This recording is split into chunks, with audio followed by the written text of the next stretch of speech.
dan berseru sambil menangis dan meratap.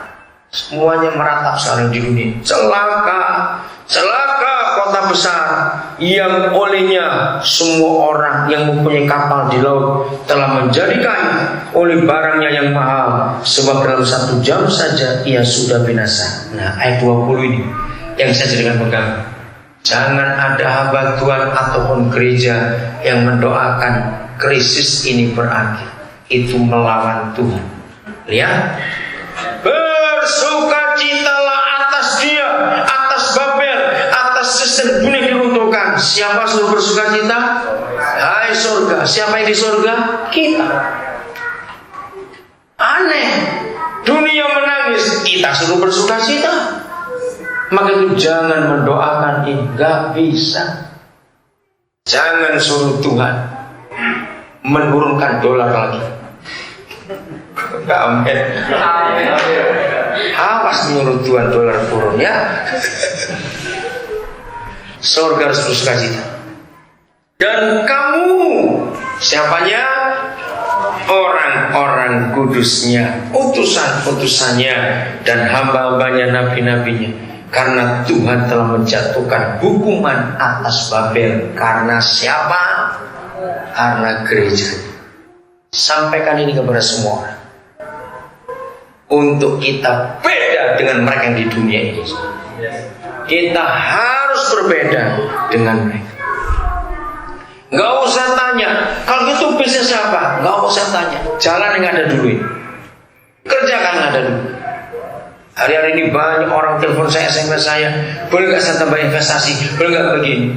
Kalau itu uangmu silakan, dan kamu itu baik-baik. Tapi kalau pinjam bank jangan. Jangan cari celaka. Belajar hidup dengan apa yang ada lebih dulu. Jadi saudara, Wahyu 17-18 ini tentang penghakiman dunia. Kalau saya berkata ini, kita Wahyu, jangan berkata, oh gitu mau kiamat. Itu gak usah kita, usah nanti dari urusan Tuhan dulu.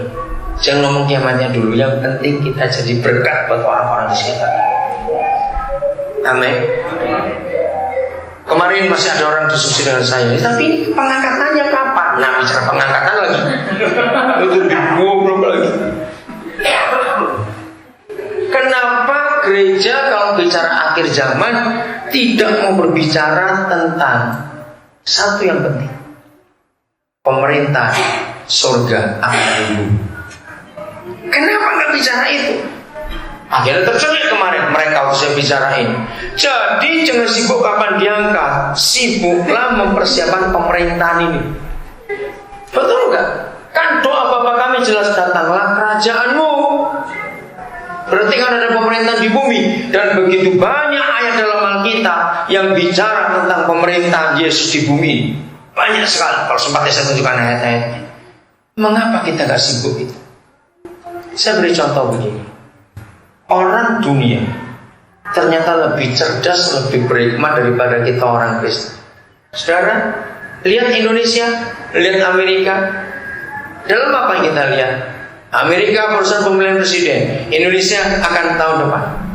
Nah, semua bangsa di negara mana saja, kalau ada pergantian kepemimpinan, maka rakyat itu, khususnya para pengusaha itu mulai ngawasi siapa yang bakal jadi presiden.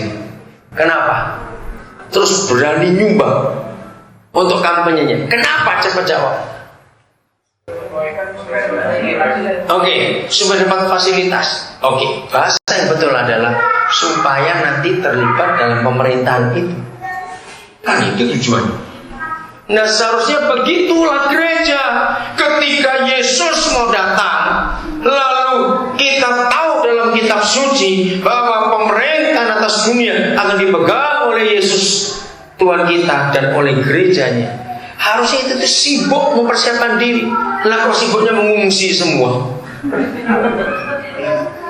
Bayangkan, dalam masa seperti itu, jelas yang ngungsi nggak diajak pemerintah, itu pengecut. Tapi yang tetap tinggal ikut berjuang bersama para calon pemimpin itu, yang menang, nah itu akan pemerintah. Jadi kalau orang Kristen sibuk bicara pengangkatan, itulah golongan pengungsi dan kaum lemah. Jangan ikut-ikut mereka. Siapkan diri dalam masa pemerintahan akan datang. Banyak loh ayatnya bicara seperti itu. Kenapa kita nggak sibuk itu? Maka itu banyak pengajaran akhir zaman yang menyesatkan, membuat kita jadi takut. Saya mau kagetkan saudara, tapi ini benar. Kata antikris yang digembar-gemborkan oleh gereja ternyata salah semua. Gimana salahnya? Kata antikris itu cuma ada di 1 Yohanes pasal 2. Catat, nanti pulang dibaca. Antikris yang digembar-gemborkan oleh dunia itu bukan di kitab Wahyu. Saudara cari sampai robek Alkitab saudara. Dalam kitab Wahyu 22 pasal itu tidak ada satu kata pun antikris, tidak. Para penyiksa, pendurhaka di Matius 24, Markus 13, Lukas 17, dan 1 Tesalonika 4, 2 Tesalonika 2 itu bukan antikris saudara. Saudara jangan bantah dulu sebelum baca. Awas kalau bantah dulu baca. Kenapa orang Kristen begitu ketakutan dengan antikris? Karena salah khotbah gereja itu. Kalau kita baca 1 Yohanes 2, antikris itu bukan penyiksa.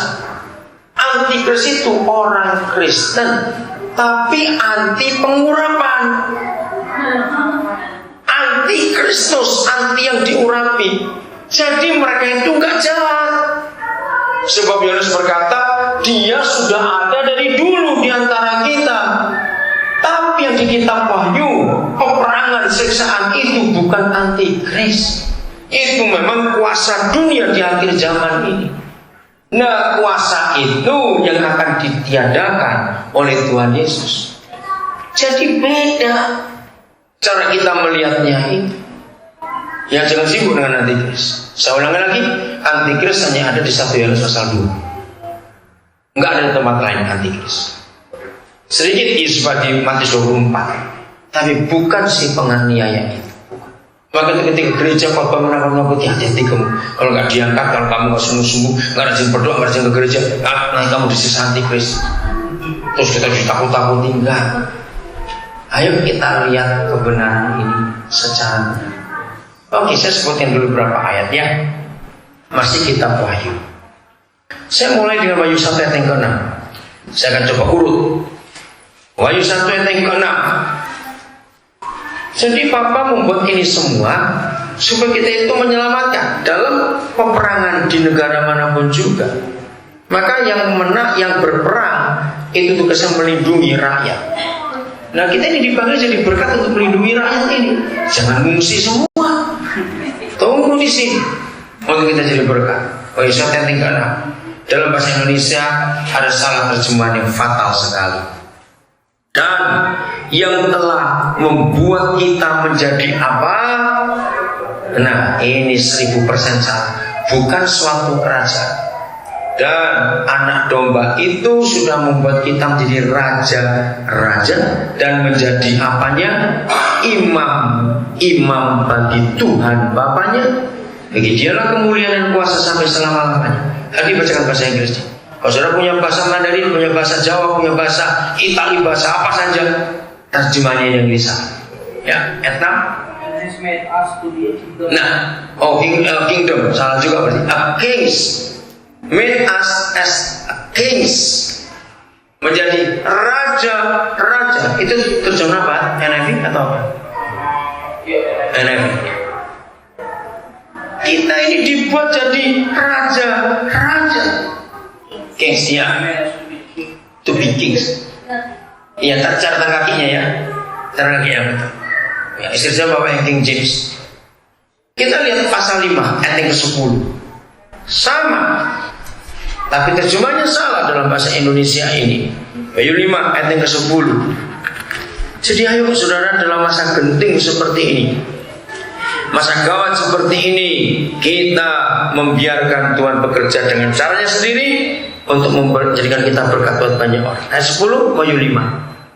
Dan engkau telah membuat mereka menjadi raja-raja dan menjadi imam-imam bagi Tuhan kita.